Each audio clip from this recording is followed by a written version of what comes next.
os filmes que eu não vi, que agora está na Vai tentar. Volta da Silveira, né? As pessoas não têm acesso ao cinema com essa má distribuição, com essa péssima distribuição que tem, com os filmes que não dão acesso, como você acabou de relatar. Essa coisa de os filmes que eu não vi, que vocês estão fazendo esse trabalho lá na Volta da Silveira, você espera realmente que haja uma sensibilização das autoridades que podem mudar esse cenário e a partir daí ter um olhar muito mais criterioso com essa sétima arte e popularizar mais do que está sendo? Olha, quando a gente pensa o projeto dos filmes que eu não vi, já é uma forma de impactar, né? Por que os filmes não foram vistos? A pergunta fica no ar. É uma paixão minha, que eu queria ver o filme e não vi? É porque o filme não chegou à sala de cinema? O que é que é? Eu acho que a Paulo Gustavo já foi bem inteligente dessa comissão que selecionou os projetos, porque o projeto é de um festival, né? E ao mesmo tempo ele vai fazer uma revitalização da sala.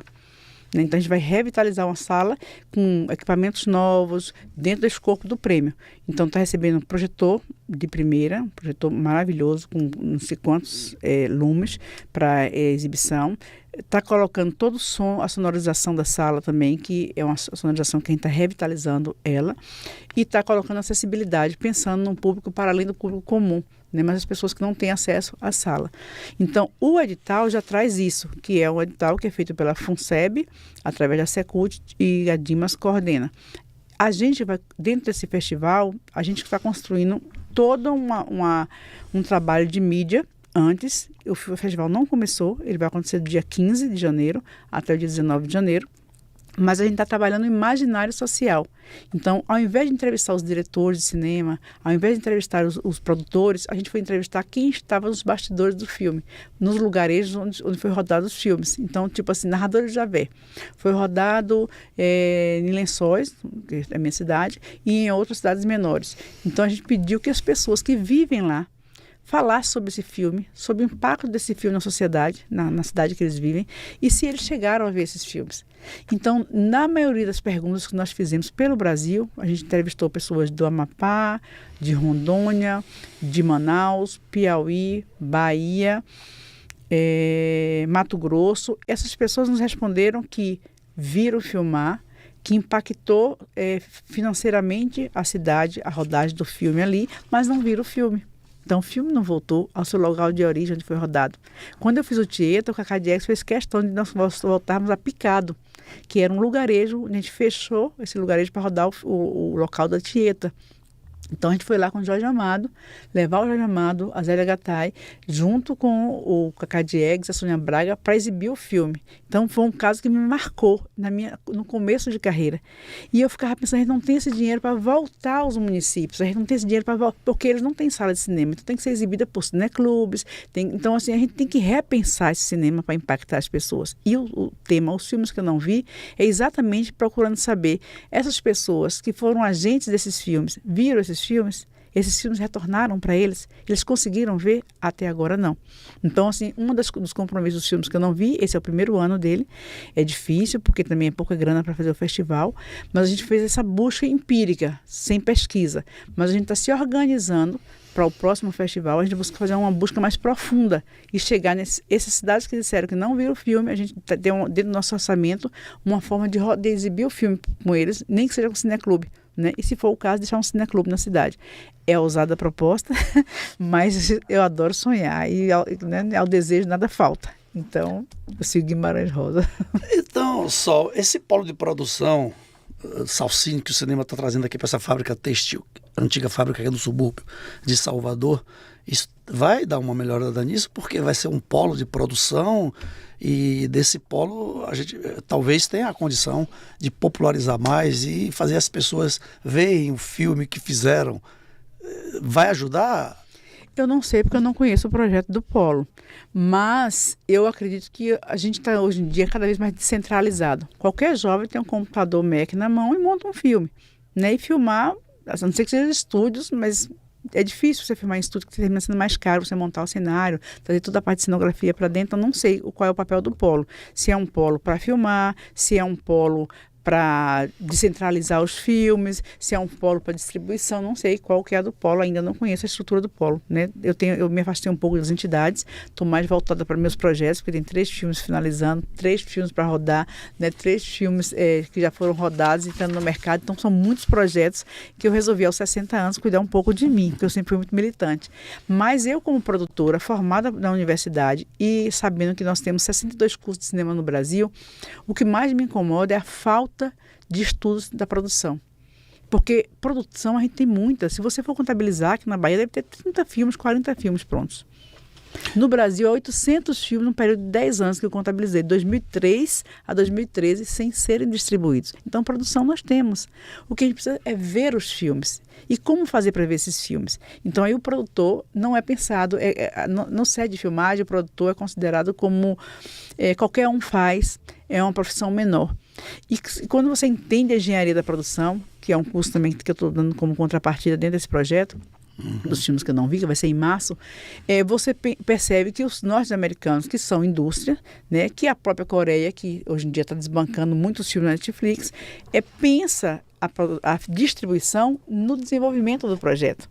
Então, quando eu estou desenvolvendo o filme, eu já estou pesquisando o mercado, eu já estou sabendo para que público meu filme vai, como é que ele vai chegar até a ponta. A gente no Brasil não, nós ganhamos a produção, rodamos o filme, esperamos agora o dinheiro para a distribuição, que é um erro também que eu sempre falei, eu achava que o Fundo de Cultura devia ser um fundo de acesso. Então eu fiz um filme, eu tenho direito de ter acesso, eu me apresento meu plano de distribuição e eu tenho acesso àquela grana para distribuir meu filme. Filmes prontos, tem que ser vistos, até porque são verba pública. Mas a gente não faz isso, e os cursos de cinema a gente não tem curso específico de produção. Todo mundo forma para diretor, para fotógrafo, diretor de arte, talvez até técnico de som, não sei. Mas produção é uma coisa considerada menor. O Brasil ainda não encarou isso de forma diferente. Então, você não estuda. Se você pegar um projeto de engenharia da produção, você vai entender que quando eu vou comprar um argumento, quando eu vou encomendar um roteiro ou quando eu vou adaptar um livro, eu já tenho que ter advogado, eu tenho que ter contador, eu tenho que ter contrato. E isso, o dinheiro nem chegou na caixinha do produtor. Quando eu faço isso, que eu passo para a segunda parte, que eu vou concorrer ao edital, eu vou concorrer ao edital para a produção. Não está embutido a distribuição, não está embutido um estudo de impacto. Tem a pesquisa de roteiro, mas não tem a pesquisa de produção. Então, eu não sei ainda que ponto um polo pode impactar, a não ser que esse polo pense nesse viés, onde ele vai criar cursos alternativos, onde os produtores vão se mergulhar ali, fazer estudo das suas produções, fazer estudo de impacto, entender que filme é aquele, para onde que ele vai, que público ele atende, porque eu posso fazer um filme que só vai para o cineclube, não tem nenhum problema, mas eu tenho que entender que ele vai para o cineclube. Eu não posso fazer um filme a gente está acreditando que ele vai para a questão para as salas autorais, que vai dialogar com o público de escolas, querendo colocar ele diretamente no multiplex. Porque o público, os estudantes não têm como chegar ao multiplex. Vai ter estudante que tem dinheiro, mas estudante em comum não tem. Eu fiz agora assim, por exemplo, agora a gente está fazendo um trabalho com as universidades. A gente mandou carta para todas as universidades falando dos filmes que eu não vi. A gente não recebeu uma resposta de uma universidade. Que é triste, porque se você fizer uma conta, se eu tenho 62 cursos de cinema, vamos supor que isso forme 10 pessoas por curso. Eu estou colocando 620 profissionais no mercado ano. Para onde estão esses profissionais, todos os diretores? Todos sem mergulhar no estudo da produção. Todos sem entender essa engenharia que faz bombar ou não. Por exemplo, o Walter Salles, ele vem com esse filme. Walter Salles é banqueiro, é o 4º maior fortuna do mundo. Sim, mas ele é um estudioso. Ele fez um filme bem feito. E ele conseguiu impactar o público.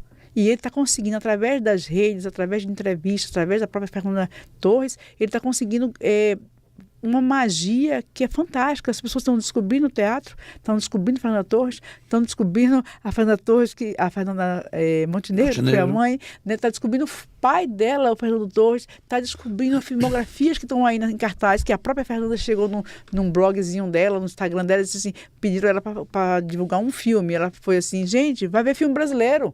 Então, assim, ela não divulgou um só filme, ela chamou, ela falou, aproveite a onda do Ainda Estou Aqui e vai ver outros filmes brasileiros.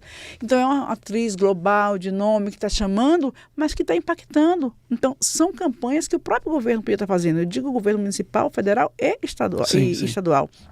As 3 instâncias. Porque se você faz uma campanha comum de Lázaro Ramos, por exemplo, que nasceu na Bahia, que é do Bando Teatro Olodum, dentro de Salvador, né? Falando, empresas baianas patrocinem mais os filmes baianos. As empresas vão enxergar com outros olhos do que uma pessoa comum falando. Por outro lado, quando você divulga o filme, se você puxar as pessoas dos bastidores que acompanharam o filme falando no enquete, você também impacta. Porque são pessoas falando, eu vi esse filme ser rodado, eu vi esse filme ser feito e eu tenho o direito de ver. Eu pago esses impostos. Entendeu? Então são coisas assim que acho que a gente não discute. Então se o Polo discute isso, eu aprovo.